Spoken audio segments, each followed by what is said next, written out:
지금 출애굽기 20장부터 10계명부터 읽기 시작했거든요.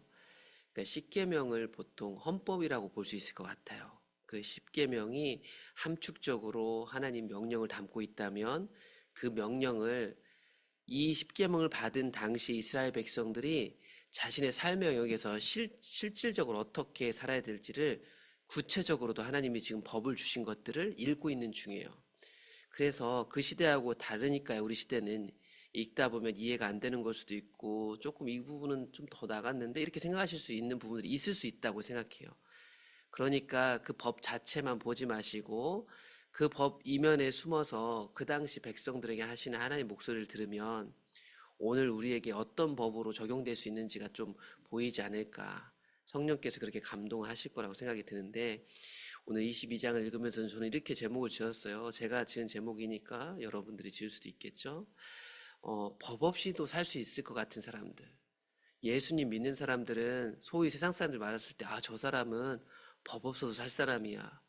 이런 평가를 받을 만한 사람들이 하나님 백성 아닐까? 이런 생각을 들었어요. 하나님은 계속해서 이스라엘 백성들이 어떤 사람인지를 알려주셨어요. 이건 십계명에서도 나왔던 내용인데 제가 이걸 정리해 보니까 이웃의 것을 탐내지 말라는 내용들을 담고 있는 것 같아요. 22장입니다. 사람이 소나 양을 도둑질하여 잡거나 팔면 그는 소 한 마리에 소 5마리로 갚고 양 한 마리에 양 4마리로 갚을지니라. 어떤 이유에서인지 모르겠어요. 그런데 다른 사람의 것을 빼앗았대요. 그걸 빼앗았다면 5마리로 4마리로 갚아줘야 돼요. 이건 단순히 갚아라 배상법을 넘어서 이웃의 것을 뺏지 말라는 권고죠. 도둑이 뚫고 들어오는 것을 보고 그를 쳐 죽이면 피 흘린 죄가 없습니다. 또한 누군가가 내 것을 빼앗으려고 하면 즉각적으로 방어할 수 있는 것도 하나님 백성이에요. 하나님 백성이라고 이웃 사랑하니까 도둑이 사정이 있겠지 하고 뺏기라는 게 아니고요. 누군가가 내 것을 빼앗으려 할 때는 즉각적으로 방어하는 것도 하나님의 법이에요. 그래서 정당방위에 대해서 인정해 줍니다. 정당방위로 인해서 피 흘렸어도 그 죄가 없다라고 얘기해줘요. 그런데 이 모든 것이 확인되는 대낮에는, 시간이 흐른 뒤에는 보시면 해 돋은 후에는 피 흘린 죄가 있을 것이다. 도둑은 반드시 배상할 것이나 배상할 것이 없으면 그 몸을 팔아 그 도둑질하는 것을 배상할 것이다. 이 도둑질한 것 그 순간에 정당방위는 인정되지만 이 모든 것 시간이 지나서 해결해야 될 때는 그 사람한테 복수를 하거나 피 흘릴 게 아니고 배상 문제로 가져가서 다 정리를 하게끔 가르치고 있습니다. 그래서 해 돋은 후에는, 시간이 흐른 후에는, 모든 진상이 확인된 후에는 이렇게 말할 수 있을 것 같아요. 모든 진상이 확인됐는데도 저 나쁜 사람이라고 해서 싸우고 피 흘릴 게 아니고 도둑이 반드시 배상할 수 있게 해라. 배상할 것이 없다면 그 몸을 팔아 그 도둑질한 것을 배상하도록 하여라. 도둑질한 것이 살아 그의 손에 있으면 소나 나귀나 양을 막론하고 갑절을 배상해라. 그러니까 시간이 지나고 진상이 확인된 후에는 배상을 하면 됩니다. 동일하게 이웃의 것을 탐내면 안 된다는 것을 얘기하고 싶은 것 같아요. 또한 사람이 밭에서나 포도원에서 짐승을 먹이다가 자기의 짐승을 놓아 남의 밭에서 먹게 하면 자기 밭에 가장 좋은 것과 자기 포도원에 가장 좋은 것으로 배상할지니라. 이 당시 가축을 치고 있었으니까요. 목축하는데 짐승이 다른 사람 밭 들어가서 먹은 거예요. 그때는 내 밭에서 가장 좋은 것으로 배상해야 된다는 거예요. 불이 나서 가시나무에 댕겨 낯가리나 거두지 못한 곡식이나 밭을 태우면 불 놓은 자가 반드시 배상해라. 자기 밭에 어떻게 불을 놓다가 불을 피우다가 이 불이 날아가 가지고 다른 사람 밭이나 곡식을 태운 거예요. 그것도 배상하래요. 그러니까 이웃의 것을 빼앗지 않는다는 것은 단순히 물리적으로 빼앗는다는 것만 해당되는 게 아니고요. 누군가에게 내가 피해를 입혔을 때 그 문제를 적극적으로 해결하도록 가르치고 있어요. 사람이 돈이나 물품을 이웃에게 맡겨 지키게 하였다가 그 이웃집에서 도둑을 맞았는데 그 도둑이 잡히면 갑절을 배상할 것이요. 이웃이 맡긴 것을 도둑 맞았을 때에 대한 경우를 얘기합니다. 그랬을 때 이제 도둑이 잡혔을 경우에 갑절을 배상하게 하면 되는데 문제는 이 도둑이 잡히지 않았을 때예요. 그 도둑이 잡히지 않냐면 그 집 주인이 재판장 앞에 가서 자기가 그 이웃의 물품에 손댄 여부의 조사를 받을 것이다. 지금 맡긴 상황에서 얘기하는 거예요. 맡겼는데 도둑을 맞았는데 원인을 알 수 없는 거죠. 그러니까 도둑이 맞은 건 확실한데 도둑이 안 잡힌 거예요. 그럼 이 책임 소재를 재판장 앞에 가서 조사를 받도록 이렇게 안내하고 있습니다. 또한 구절은 또 다른 맥락 같아요. 어떤 잃은 물건, 즉 소나 낙이나 양이나 의복이나 또 다른 잃은 물건에 대하여 어떤 사람이 이르기로 이거 내 건데 라고 하면 양편이 재판장 앞에 나아갈 것이요, 재판장이 판결을 내려주면 그 죄 있는 사람이 갑절을 배상해 주세요. 지금 계속해서 어떤 사람의 물건과 그 물건을 같이 빼앗을 수도 있고 피해를 입을 수 있는 이웃과의 이런 관계를 얘기하고 있습니다. 그래서 내게 잃어버린 물건이야, 혹은 어떤 사람이 도둑질해서 누구한테 팔았는지 모르겠어요. 그래가지고 그게 내 건데라는 게 확인되면 재판장에 가가지고 시비를 가려서 배상하는 게 옳다. 이 모든 것들을 보시면 이웃과 내 소유와 이웃의 소유와 내 소유의 관계 속에서 있는 일들에 대한 얘기들을 계속합니다. 그러니까 다른 사람의 그걸 탐하지 말고, 또한 내게 하나님이 허락한 것을 올바른 방법으로 지켜내는 것도 다 여기에 포함된다고 볼 수 있습니다. 또한 하나님 백성은요, 옳고 그름에 대한 분명한 판단을 따라 인정하고 책임져요. 오늘날 교회 이런 부분들이 좀 약한 것 같아요. 양극단에 있는 것 같아요. 어떤 사람들은 교회는 은혜지라고 해서 어떤 사안별로 옳은 게 있고 잘못된 게 있는데 그걸 덮어요. 또 어떤 사람들은 우리가 옳고 그름 확실하게 판단해야지 해서 법정 공방까지 가는 경우가 있어요. 이 모든 것들이 사실은 하나님의 말씀을 왜곡한 데서 오는 것 같아요. 오늘 보시면, 여기서부터 볼 내용들을 보시면 하나님은 어떤 것이 옳고 어떤 것이 잘못됐는지 공동체 안에서 잘 판단을 하고, 인정할 사람도 인정을 하고, 책임질 사람은 제발 책임을 지라고 얘기하고 있는 것 같아요. 사람이 낙이나 소나 양이나 다른 짐승 이웃에게 맡겨 지키게 하였다가 죽거나 상하거나 끌려가도 본 사람이 없으면 두 사람 사이에 맡은 자가 이웃의 것에 손을 대지 아니하였다고 여호와께 맹세할 것이요, 그 임자는 그대로 믿을 것이며 그 사람은 배상하지 아니하려니와. 이건 가장 이상적인 경우를 얘기해요. 누군가가 자기 소유를 저한테 맡겼어요. 그런데 그것이 누군가가 이렇게 훔쳐갔거나 어떻게 문제가 생겼는데 아무도 증인이 없는 거죠. 내가 맡았을 뿐인데 이 짐승이 사실은 병 들어갖고 오늘 딱 죽을 날인데 내가 맡은 거죠. 이거 억울한 거잖아요. 그렇죠? 이런 경우에는 원인을 알 수가 없어요. 제가 물리적인 걸 가한 게 아닌데 제게 왔다가 죽었으니까, 상했으니까, 제게 왔을 때 갑자기 그 소가 나갔으니까. 이런 경우에는 하나님 앞에 가가지고 맹세하고 그걸 믿어주라고, 그러면 배상하지 않아도 된다고. 이런 경우만 있으면 좋겠지만 이런 경우가 있고, 또 뒤에 가보면 여러 경우들이 등장합니다. 만일 자기에게서 도둑 맞았으면 그 임자에게 배상할 것이며, 만일 찢겼으면 그것을 가져다가 증언할 것이요, 그 찢긴 것에 대하여 배상하지 아니할 것이다. 보시면 내가 그걸 맡고 있는데 내 관리소홀로 도둑 맞았을 경우에는 배상할 것이고, 만일 찢겼다는 것은 들짐승에게 와서 찢겨 죽였다는 거거든요. 그러니까 이거 보시면 정확하게 자세히는 기록하고 있지는 않지만 원인, 책임 소재에 따라서 배상할 것이 있고 배상하지 않아도 될 것이 있는 거예요.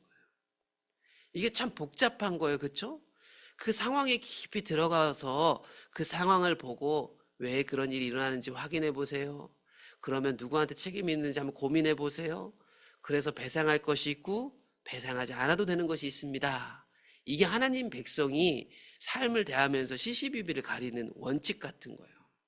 또한 만일 이웃에게 빌려온 것이 그 임자가 함께 있지 아니할 때 상하거나 죽으면 반드시 배상하지만 그 임자가 그것과 함께 있었으면 배상하지 아니할지라. 만일 새로 주고 빌려온 것이면 새 낸 것으로 충분하다. 이웃에게 우리 집 밭을 가려고 소를 빌려왔어요.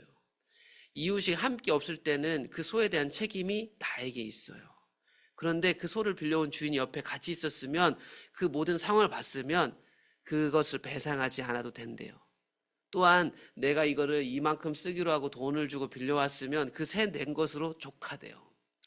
여러분, 여기서 내가 주인 입장이 되거나 빌려온 사람 입장에 대해서 이걸 읽는 게 아마 다 다르실 거예요. 그러니 어떤 입장에 대해서 읽지 마시고 이 모든 것들이 어떤 의미로 하나님이 하신 얘기일까를 생각하면서 보셨으면 좋겠어요.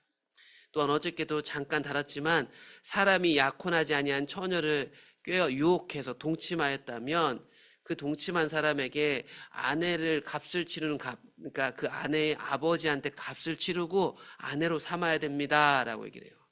또한 만일 처녀의 아버지가 난 당신 같은 사람에게 내 딸을 줄 수 없네라고 한다면 그 사람은 이 죄에 대한 그 여자에 대한 값을 처녀에게 주라고 얘기하고 있습니다. 그러니까 어떤 한 개인의 재산뿐만 아니라 내 몸에 대한 재산권도 내게 있잖아요. 이때는 여자는 아버지에게 있으니까 그것에 대해서 책임을 져야 돼요. 책임을. 그게 하나님 백성이에요. 또한 하나님 백성들 가운데서도요, 엄격하게 다스려야 될 사안들이 있어요. 이게 참 쉽지는 않지만 22장 18절에 보면 이스라엘 백성들 가운데 무당을 살려두지 말래요. 하나님을 사랑하고 하나님을 따라가는 이스라엘 백성들 신앙에 혼선을 가져오는 사람들 살려두지 말라고 얘기하고 있어요. 그러니까 오늘날에 우리에게로 다 가져와서 보셔야 돼요. 하나님 자리에 서려는 행위들이 금지됩니다. 짐승과 행음하는 자는 반드시 죽여야 됩니다. 하나님이 다스리는 이스라엘 백성입니다. 하나님의 창조 질서를 따라서 그분을 따라가는 공동체예요. 그런데 내가 즐겁길 원해서 내 욕망을 위해서 그것을 쫓는 행위들은 하면 안 되는 거죠. 가장 중요한 십계명에서도 나왔던 내용입니다. 여호와의 다른 신들을 따르는 것은 용납할 수 없습니다. 얼마나 힘들어서 그랬을까? 얼마나 어려웠으면 그랬을까? 그런 것들이 통용되지 않는 부분도 분명히 있는 거예요. 특별히 하나님 백성들은 약한 사람들을 괴롭게 하지 않습니다. 너는 이방 나그네, 외국인들이죠. 이방 나그네를 압제하지 말며 그들을 학대하지 말아라. 왜냐하면 너희도 이집 땅에서 나그네였었기 때문이다. 여러분, 구원받은 사람은 절대 잊지 말아야 할 게 있어요. 나를 구원하신 그 하나님의 은혜, 내가 구원받기 전에 이전에 어떤 신세였는지를 알아야 돼요. 그래서 구원받은 사람은 약한 사람을 괴롭게 하지 않는데요. 너는 과부나 고아를 괴롭게 하지 말라. 그 당시 사회 최약자층입니다. 또 이거를 이용해가지고 무슨 약자 보호해야 된다 이렇게만 보지 마시고 우리는요, 상황에 따라서 내가 약자가 될 때도 있고요, 내가 강자가 될 때도 있어요. 사장님만 항상 강자 같지만 아니에요. 이 아르바이트생이 강자가 될 때가 있고요, 사장님을 괴롭게 할 때도 있는 거예요. 이게 다양한 상황이 발생할 수 있습니다. 중요한 건 내 상황 속에 들어왔을 때 약자들이 발생하는데 약자들을 제발 괴롭게 하지 말래요.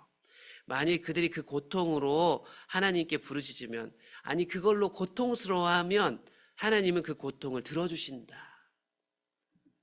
나의 노가 맹렬함으로 내가 칼로 너희를 죽이려니 너희의 아내가 과부가 될 거고 너희 자녀는 고아가 될 것이다. 그러니까 역전시켜요. 상황이. 누군가 괴롭게 하면 너도 똑같이 괴로움을 당할 것이다, 이 얘기입니다. 이거를 이집트에서 경험했던 이스라엘 백성들이니까 지금 이 얘기를 들으면 아마 더 공감이 될 거예요. 이스라엘 백성들은. 또한 이런 기준들을 가지고 이랬으니까 이래야지 저랬어야 되지 법으로 다 해결이 안 돼요. 약한 사람을 대할 때는 또 다른 기준으로 접근하기 시작해야 돼요. 네가 만일 너와 함께한 내 백성 중에 가난한 자에게 돈을 빌려주었다면 너는 그에게 채권자 같이 하지 말며 이자를 받지 말라. 여러분, 돈을 빌려준다는 것은요, 이런 행위가 정당화되는 거예요. 그런데 가난한 자에게까지는 그렇게 하지 말래요. 가난한 자, 이게 얼마만큼이 가난한 거야? 평가하기가 참 힘들지만 각자 자기의 들어온 관계 안에서 누군가에게 돈을 꾸어줬는데 그 사람이 절박한 사람이라면 그렇게 하면 안 된대요. 또한 그 사람 중에 누군가는 절박해서 마지막 남은 외투, 겉옷이에요. 이 겉옷이 그 당시에는 제일 큰 가정 재산이래요. 그 옷을 전당 잡혀서 돈을 빌렸다면 밤에는 돌려주래요. 입고 내일 다시 가져올지라도. 그게 하나님 나라 백성들이 사는 방식이래요. 왜냐하면 그게 그 사람 유일한 옷이니까. 일종의 집 같은 거예요. 집 두세 채 갖고 있는 사람도 있겠지만 이거요, 집 같은 거예요. 밤에 이거 없으면 얼어 죽어요. 그 사람 유일한 옷이니까, 그것이 그의 알몸을 가릴 옷이니까, 그가 입고 자야 사니까 내일을. 그러므로 그것은 돌려주래요. 그가 내게 부르짖으면 하나님이 들으신대요. 하나님은 그 고통을 들으시는 사랑이 많으신 자비로우신 분이기 때문이래요. 이걸 아는 사람들이 하나님 백성인 거예요.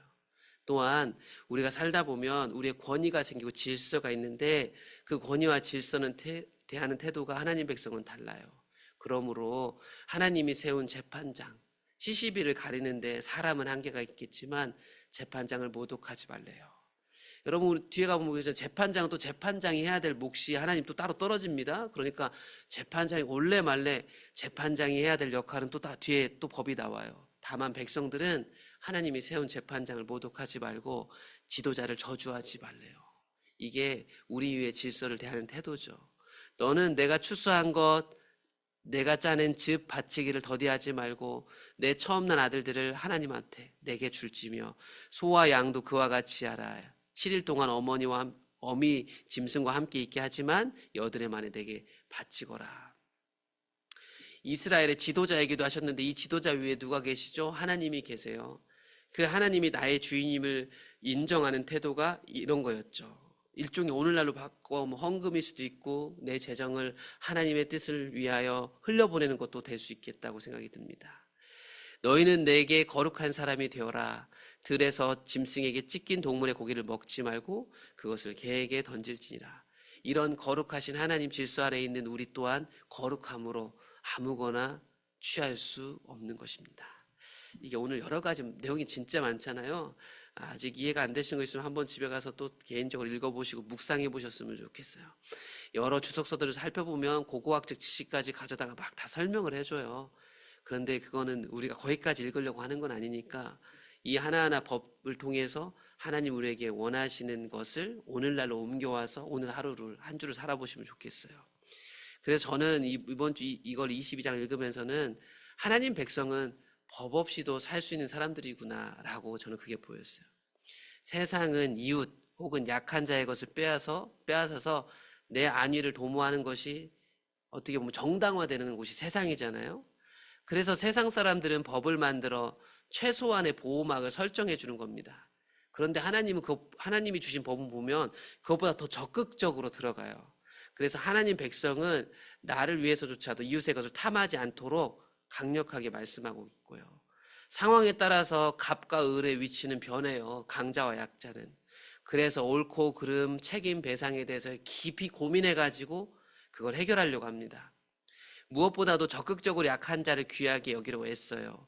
왜냐하면 출애굽 이전에 비참한 상태의 이스라엘 백성들은 그 사실을 누구보다 잘 알고요.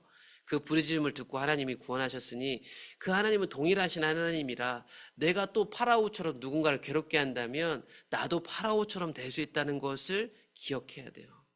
그래서 하나님 백성은요, 무서워서가 아니고 그 은혜를 기억함으로 내가 이전에 이집트에 있을 때 가난하고 약하고 고통받는 자였던 것처럼 약한 자들을 볼 때 그런 나를 보므로 그들을 하나님처럼 귀하게 대하게 되는 거예요. 또한 하나님을 신뢰하고 인정하기 때문에 하나님이 세우신 권위자를 존중할 수밖에 없게 되는 거예요. 오늘 또 우리의 일터와 삶으로 돌아가시면 이런 다양한 사람들과 사건들이 우리 안에 펼쳐질 텐데 오늘 읽으신 말씀이 성령께서 해석하시고 깨닫게 해주셔서 여러분들의 모든 상황마다 생각나고 어떻게 대처해야 되는지 주님께서 알려주시는 대로 한 주를 살아보시면 좋을 것 같습니다.